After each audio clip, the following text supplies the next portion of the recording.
Welcome to our channel Veni's vlogs. మేము ఇక్కడ ఊరి చివరన ఉన్న పోచమ్మ దగ్గరికి వెళ్ళామండి. మనకు ఉగాది ముందు పోచమ్మకు చేసుకుంటారు కదా, మన తెలంగాణలో ఎంతో ప్రసిద్ధమైన పండుగ అన్నట్టు. ఇది పోచమ్మకి కంపల్సరీ చేసుకోవాలి. ఉగాది ముందు చాలామంది కోళ్ళతోటి మేకలతోటి చేసుకుంటారు. ఇక్కడ ఉంది అమ్మవారు, మా ఊరి అమ్మవారు పోచమ్మ తల్లి.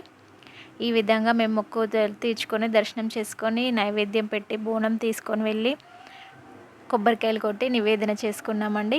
చాలా బాగా జరిగింది. కాకపోతే ఎండలో నడుచుకుంటూ వెళ్ళాలి, కాలు కాలుతుంటే. కానీ తప్పదు కదా, అమ్మవారిని చూడాలంటే మనం ఎలాగైనా వెళ్ళాలి. ఈ విధంగా మనం బోనం పైన పెట్టిన దీపాన్ని అక్కడ వత్తి వేసేసి మళ్ళీ ఆయిల్ అందులో పోసేయాలన్నమాట. మనం అమ్మవారి దర్శనం చేసుకొని చక్కగా ఇంటికి వచ్చేయడమే. ఇక్కడ అమ్మవారికి అంటే పోచమ్మ తల్లి అంటే వేప చెట్టు ఎక్కువ నమ్ముతారు కదా.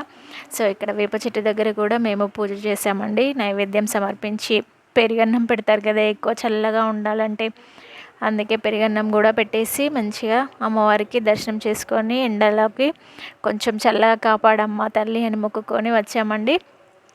చాలా బాగా అనిపించింది. ఇంకా కొంతమంది అయితే అక్కడే వంట చేసుకొని తింటారు.